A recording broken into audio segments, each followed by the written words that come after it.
Hello everyone, my name is Febriyanti. Today I would like to tell you the story of A Person by Carnegie. The story takes place in the Old Kingdom, a magical land where the boundary between life and death is protected by a special family called the Aporsons.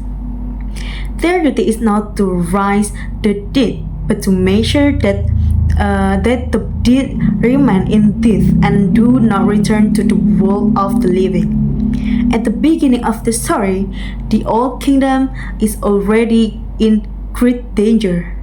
The novel begins when a Borson's house, the home of the Borson family, is surrounded by the dead. They are led by Claw of the Max, a powerful necromancer who wants to enter the house and destroy its magical protection. Inside the house is Lirail, who has recently become the new abortion in waiting.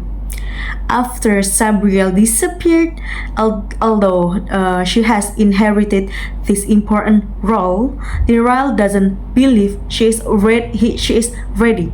She often asks herself and feels that she lacks the experience and confidence needed to protect the kingdom.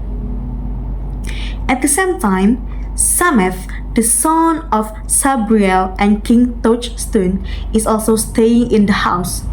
Everyone expects him to become the next abortion one day.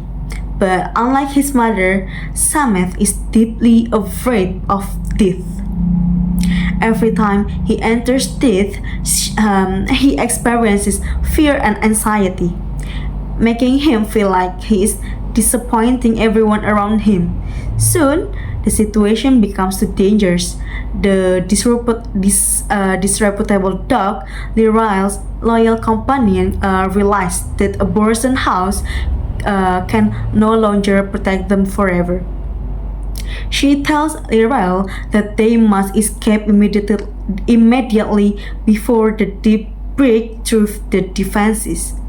Together, Lirail, Sameth, Moget, and the dog escape through an ancient underground well beneath the house. Their journey through the underground passage is filled with danger. The tunnels are dark, mysterious, and filled with ancient character magic strange creatures attack them, and they constantly have to fight for survival. As they travel, they begin to realize that the attack on a person's house is only the beginning of a much larger threat facing the entire Old Kingdom. Meanwhile, another dangerous enemy is carrying out an even greater plan. Hedge, an evil necromancer who has served the force of darkness for many years, has captured Nicholas Sear, a young man from Ansel's tier. Hedge slowly manipulates Nicholas and leads him toward the Red Lake, where he plans to awaken an ancient being called Oranis. Oranis is not an ordinary enemy. Long ago, the seven bright shiners imprisoned Oranis because its power was so destructive that it threatened the entire world. If Oranis awakens completely, no kingdom, no army, and no magic will be able to stop its destruction. As Lirail continues her journey, she gradually begins to understand what it truly means to become the Aporson. She learns how to use the magical bells, each of which has a different power over the dead. She also repeatedly enters death itself to fight dangers, spirits, and free magic creators. Every battle tests her courage, although she is still afraid. She learns that true courage is not the absence of the fear, but the willingness to continue despite being afraid. During the journey, Lirail also discovers more about herself. She realizes that her strength doesn't come only from magic, but also from her determination to protect others. Slowly, she stops doubting herself and begins to accept that becoming a person is her true destiny. Sameth, however, faces a different struggle.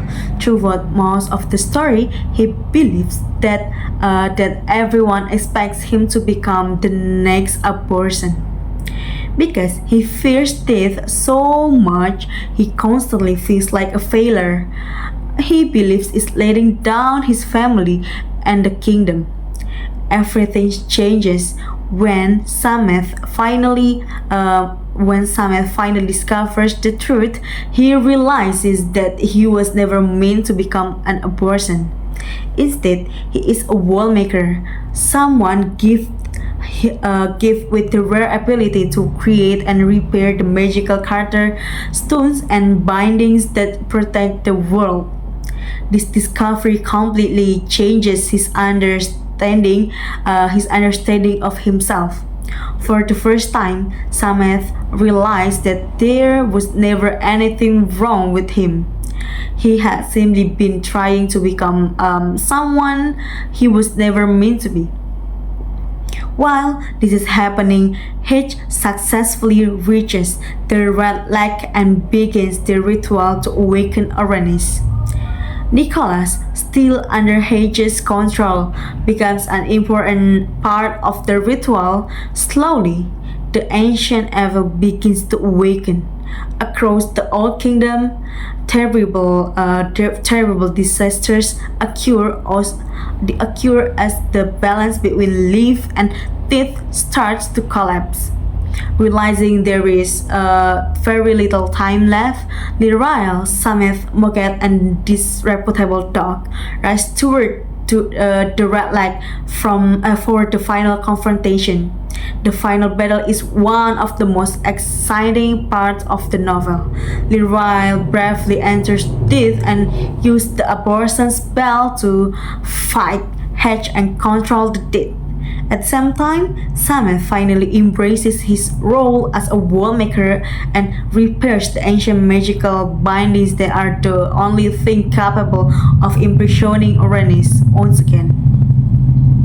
During the battle, several shocking truths are revealed. The disreputable dog reveals that she is actually one of the 9 bright shiners, one of the ancient beings who helped create the Carter long ago. Maget also reveals his true identity and uses his incredible power to help defeat Uranus. Together, Liravel, Sameth, Moket, and the dog, and Nicholas combines their strength to face an enemy unlike anything they have ever created. The battle is incredibly difficult. Liravel risks her own life by entering the deepest parts of the deep to stop Uranus.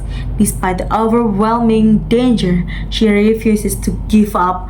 With Sameth's repaired bindings, the powers of the Carter, and the sacrifice and courage of everyone fighting besides her, they finally succeed in sealing Uranus once again before it can destroy the world. Hedge is defeated and Nicholas is finally freed from his control. The balance between life and death is restored and peace slowly returns to the Old Kingdom. After everything they have experienced, both Lirael and Sameth have changed completely. Lirael finally accepts her destiny as the new person, and she no longer doubts herself because she has proven that courage comes from accepting responsibility and protecting others. And Sameth also accepts that his true role is not to become a person, but to serve the kingdom as a wall maker. Instead of a feeling like a failure, he finally finds peace because he understands who is truly. Thank you for listening. Bye.